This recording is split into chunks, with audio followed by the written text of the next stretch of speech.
It's me all at last, and welcome back to some more good old films I should have talked about years ago.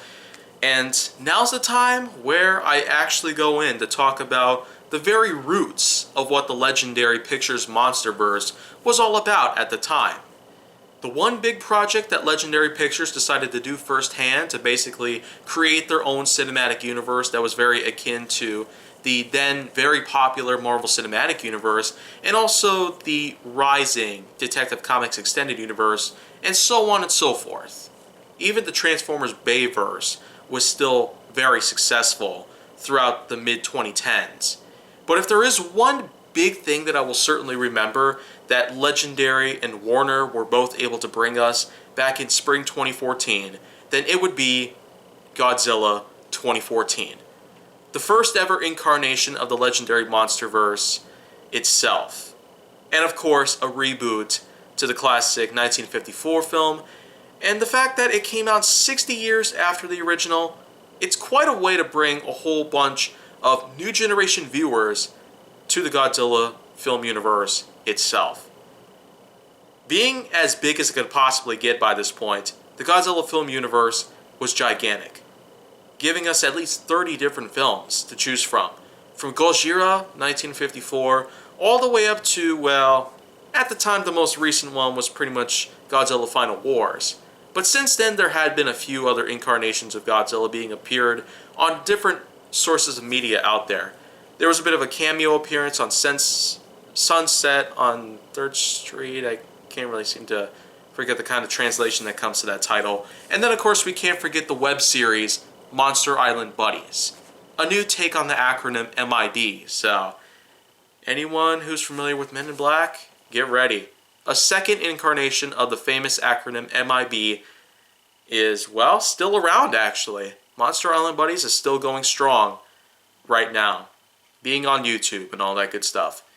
But in terms of Godzilla, in terms of the real film series that is, well, still going on right now, going strong, the Legendary Monsterverse first gave us this unique reboot that was not like many others at the time. A lot of reboots had not actually done as good as we normally would have expected. But being the year 2014, I was more than just stoked to see a whole bunch of great films come out in that same exact year.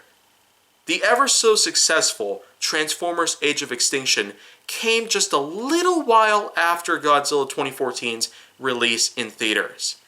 And wow, that was unbelievable. Transformers 4 was probably one of the best films I've probably ever had the chance to see in theaters. It was probably one of the best experiences I've had. A unique set of reactions basically came on to me like never before. Like, how did that even happen? Well, the answer is simple. 2014 has, well, to my knowledge, been listed as the second greatest year I've had in history. And of course, if you're wanting to find out what the first one is, well, guess what? I've got a video in the works based on that exact thing alone. The best years of my life.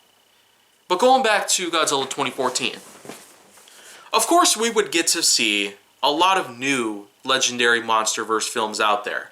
Starting in 2017 with Kong Skull Island, and then in 2019 with Godzilla King of the Monsters.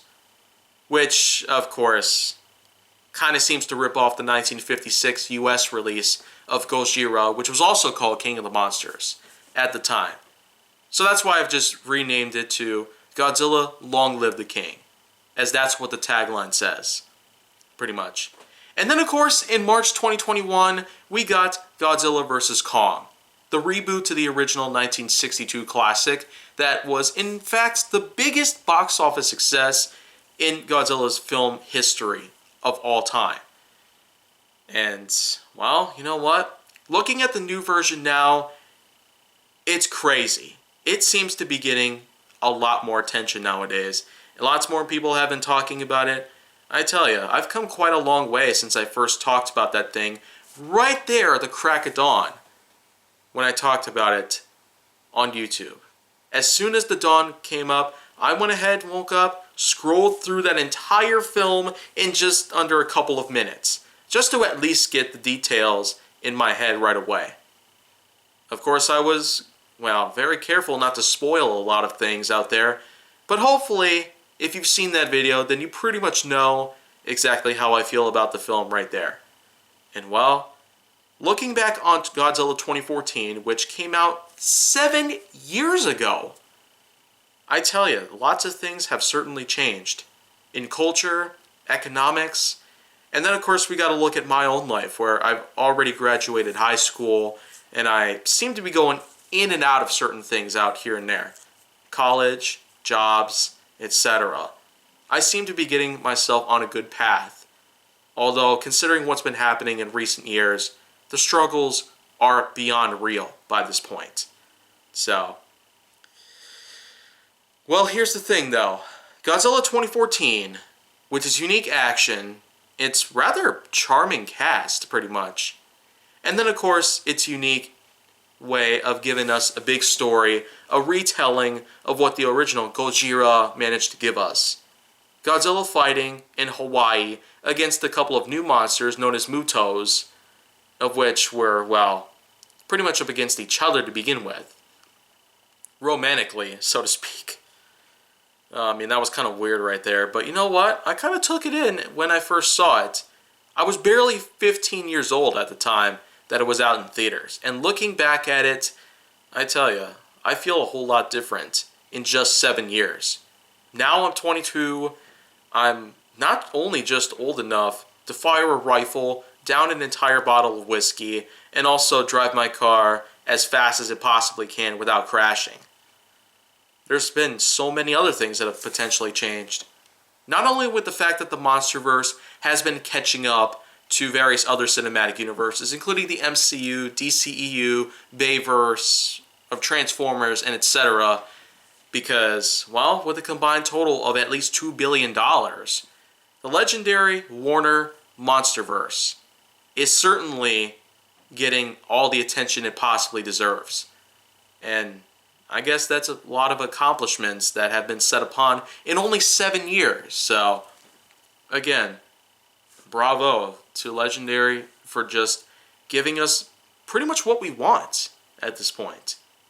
I kind of want to see what the future holds for the series itself.